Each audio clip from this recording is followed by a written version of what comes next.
Números 13. Os espiões. O Senhor Deus disse a Moisés: mande alguns homens para espionar a terra de Canaã, a terra que eu vou dar aos israelitas. Em cada tribo escolha um homem que seja líder. Do deserto de Parã, Moisés enviou os espiões, de acordo com as ordens de Deus, o Senhor. Todos eram chefes de tribos do povo de Israel. São estes os seus nomes: da tribo de Ruben, Samua, filho de Zacur; da tribo de Simeão, Safate, filho de Hori; da tribo de Judá, Calebe, filho de Jefoné; da tribo de Issacar, Igal, filho de José; da tribo de Efraim, Oséias, filho de Num; da tribo de Benjamim, Paute, filho de Rafu; da tribo de Zebulon, Gadiel, filho de Sode; da tribo de Manassés, Gade, filho de Susi; da tribo de Dan, Amiel, filho de Gemali; da tribo de Asser, Setur, filho de Micael; da tribo de Naphtali, Nabi, filho de Vofs; da tribo de Gade, Jeuel, filho de Maqui. São esses os nomes dos homens que Moisés mandou espionar a terra. Ele mudou o nome de Oséias, filho de Num, para Josué. Quando Moisés os mandou espionar a terra de Canaã, disse a esses homens o seguinte: vão pela região sul e subam pelas montanhas. Vejam bem que terra é essa. Vejam também se o povo que mora nela é forte ou fraco, e se são poucos ou muitos. Vejam se a terra onde esse povo mora é boa ou ruim, se as suas cidades têm muralhas ou não. Examinem também a qualidade da terra, se é boa para plantar ou não. Vejam se há matas. Tenham coragem e tragam algumas frutas da terra. Estava na época da primeira colheita de uvas. Assim, os homens saíram e espionaram a terra desde o deserto de Zin até Reob, perto da subida de Ramate. Eles subiram pela região sul e foram até Hebron. Ali viviam Aimã, Sesai e Talmai, descendentes de uma raça de gigantes chamados Anaquins. Hebron tinha sido construída 7 anos antes de Zoan, no Egito. Depois chegaram ao vale de Escol, e ali cortaram um galho de uma parreira com um cacho de uvas, que 2 homens carregaram pendurados numa vara. Eles pegaram também romãs e figos. Chamavam aquele lugar de Vale de Escol, por causa do cacho de uvas que eles haviam cortado ali. Depois de espionarem a terra 40 dias, eles voltaram a Cádiz, no deserto de Parã, onde estavam Moisés, Arão e todo o povo de Israel. E contaram a eles e a todo o povo o que tinham visto, e mostraram as frutas que haviam trazido da terra. Eles disseram a Moisés: nós fomos até a terra aonde você nos enviou. De fato, ela é boa e rica, como se pode ver por essas frutas. Mas os que moram lá são fortes, e as cidades são muito grandes, e têm muralhas. Além disso, vimos ali descendentes dos gigantes. Os amalequitas moram na região sul da terra. Os heteus, os jebuseus e os amorreus moram nas montanhas. Os cananeus vivem perto do mar Mediterrâneo e na beira do rio Jordão. Aí o povo começou a reclamar contra Moisés, mas Calebe os fez calar e disse: vamos atacar agora e conquistar a terra deles. Nós somos fortes e vamos conseguir isso. Porém, os outros que tinham ido com ele disseram: não podemos atacar aquela gente, pois é muito mais forte do que nós. Assim, espalharam notícias falsas entre os israelitas a respeito da terra que haviam espionado. Eles disseram: aquela terra não produz o suficiente nem para alimentar os seus moradores, e os homens que vimos lá são muito altos. Também vimos ali gigantes, os descendentes de Anak. Perto dele, nós nos sentimos tão pequenos como gafanhotos, e para eles também parecíamos gafanhotos. Números 14.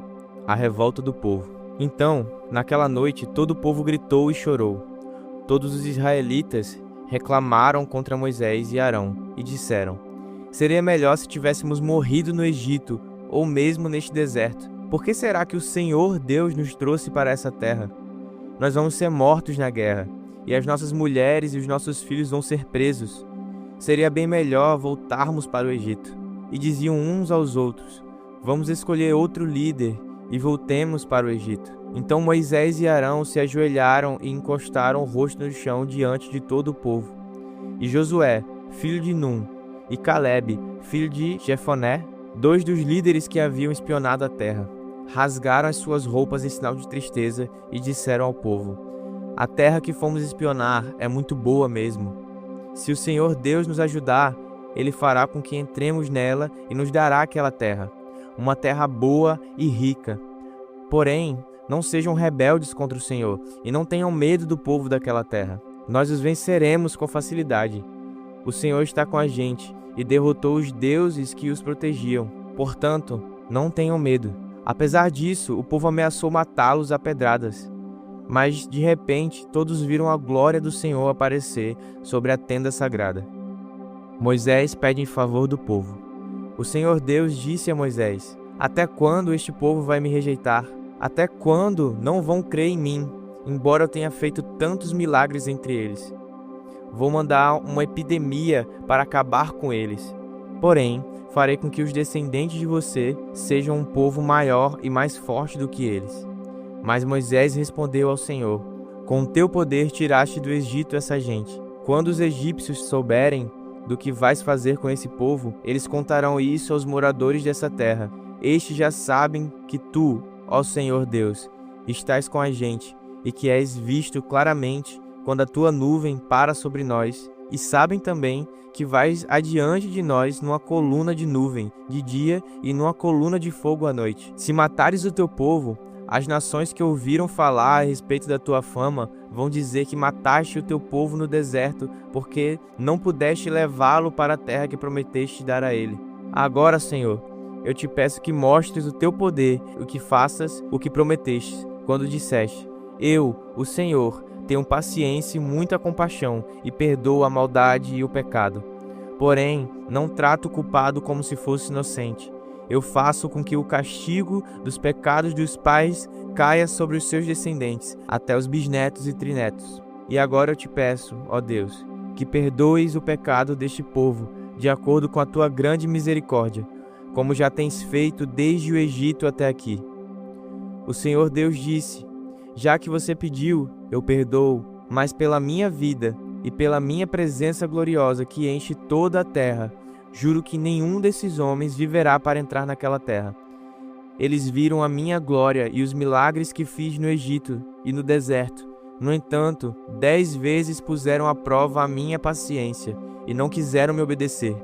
Eles nunca entrarão na terra que jurei dar aos seus antepassados. Nenhum daqueles que me abandonaram verá aquela terra. Mas o meu servo, Caleb, tem um espírito diferente e sempre tem sido fiel a mim. Por isso, eu farei com que ele entre na terra que espionou, e os seus descendentes vão possuir aquela terra. Agora, os amalequitas e os cananeus estão morando nos vales. Portanto, amanhã voltem e vão para o deserto, na direção do Golfo de Acaba. Deus castiga o povo. O Senhor Deus disse a Moisés e a Arão: Eu tenho ouvido as reclamações dos israelitas. Até quando vou aguentar esse povo mau que vive reclamando contra mim?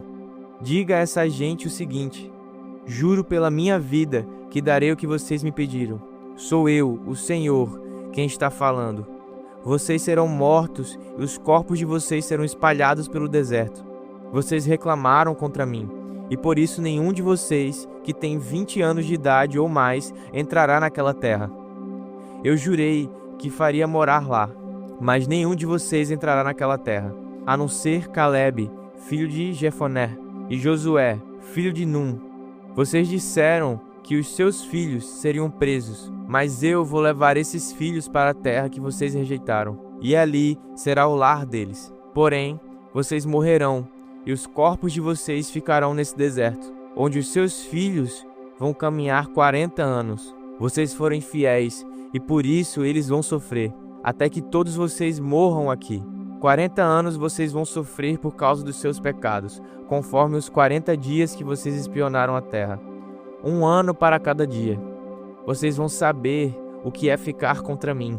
É isto o que vou fazer com todo esse povo mau que se revoltou contra mim. Todos vocês morrerão e serão destruídos nesse deserto. Eu, o Senhor, falei. Os homens que Moisés havia mandado para espionar a terra trouxeram mais informações a respeito dela. E quando voltaram, fizeram com que o povo reclamasse contra Moisés. Por isso o Senhor fez com que fossem atacados por uma doença, e eles morreram. Dos 12 homens que foram espionar a terra, somente Josué e Caleb ficaram vivos. Os israelitas são derrotados.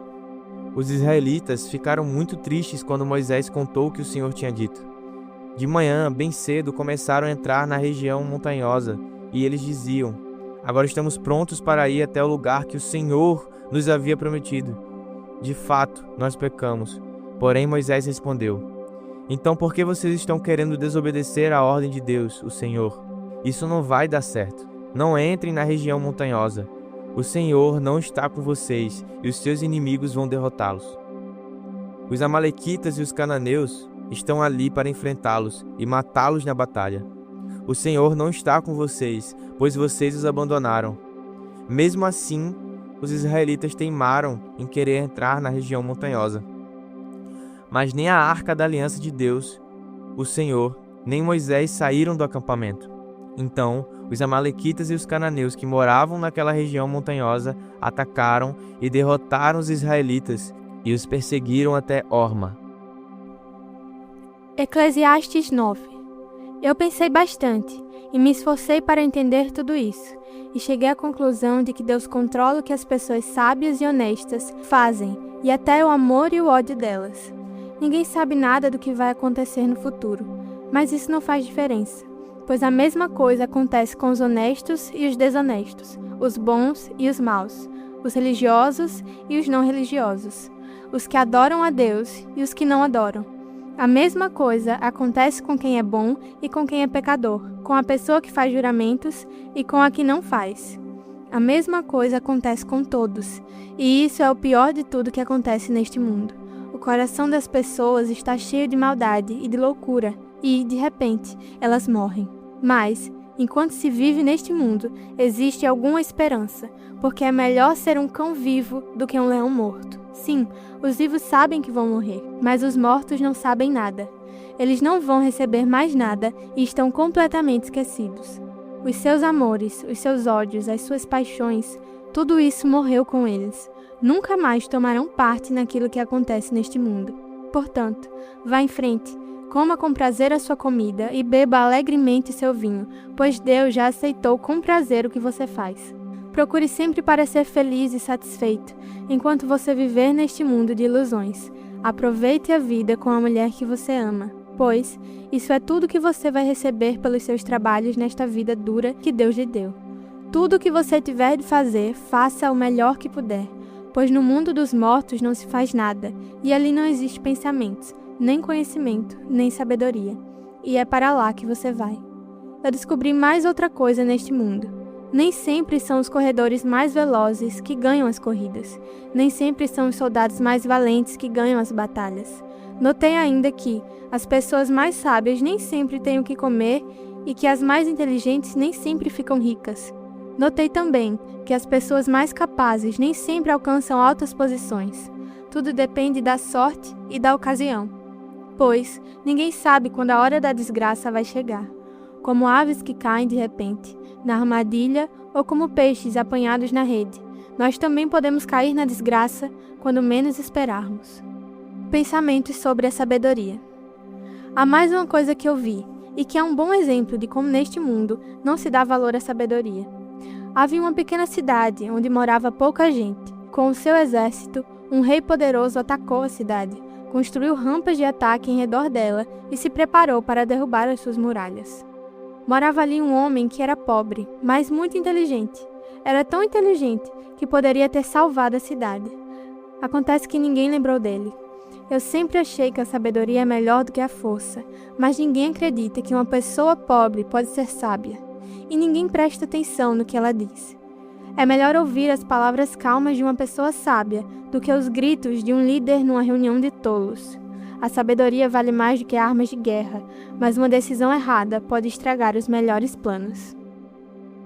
Mateus 20. Os trabalhadores de plantações de uva. Jesus disse: o reino do céu é como um dono de uma plantação de uvas que saiu de manhã bem cedo para contratar trabalhadores para a sua plantação. Ele combinou com eles o salário de costume, isto é, 1 moeda de prata por dia, e mandou que fossem trabalhar na sua plantação. Às 9 horas, saiu outra vez, foi até a praça do mercado e viu ali alguns homens que não estavam fazendo nada. Então disse: vão vocês também trabalhar na minha plantação de uvas, e eu pagarei o que for justo. E eles foram. Ao meio-dia e às 3 horas da tarde, o dono da plantação fez a mesma coisa com outros trabalhadores. Eram quase 5 horas da tarde quando ele voltou à praça. Viu outros homens que ainda estavam ali e perguntou: "Por que vocês estão aqui o dia todo sem fazer nada?" "É porque ninguém nos contratou", responderam eles. Então ele disse: "Vão vocês também trabalhar na minha plantação." No fim do dia, ele disse ao administrador: "Chame os trabalhadores e faça o pagamento, começando com os que foram contratados por último e terminando pelos primeiros." Os homens que começaram a trabalhar de 5 horas da tarde receberam 1 moeda de prata cada um. Então, os primeiros que tinham sido contratados pensaram que iam receber mais. Porém, eles também receberam 1 moeda de prata cada um. Pegaram o dinheiro e começaram a resmungar contra o patrão, dizendo: "Estes homens que foram contratados por último trabalharam somente 1 hora, mas nós aguentamos o dia todo debaixo deste sol quente. No entanto, o pagamento deles foi igual ao nosso." Aí, o dono disse a um deles: "Escute, amigo, eu não fui injusto com você. Você não concordou em trabalhar o dia todo por 1 moeda de prata? Pega o seu pagamento e vá embora. Pois eu quero dar a este homem que foi contratado por último o mesmo que dei a você. Por acaso não tenho o direito de fazer o que quero com meu próprio dinheiro? Ou você está com inveja somente porque fui bom para ele?" E Jesus terminou dizendo: "Assim, aqueles que são os primeiros serão os últimos, e os últimos serão os primeiros."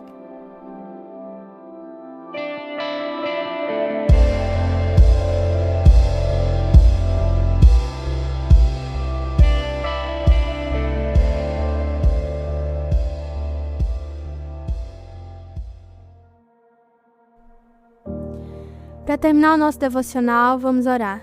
Senhor Jesus, nós te agradecemos pela tua palavra e te peço que o Senhor abençoe o nosso dia, que o Senhor nos encha com a tua presença e nos dê cada vez mais fome e sede, Senhor, para nós aprendermos daquilo que o Senhor nos entregou, para que a gente possa levar isso a outras pessoas também. Que teu Espírito Santo nos acompanhe a não só ouvir, mas praticar tudo aquilo que temos aprendido. Em nome de Jesus. Amém.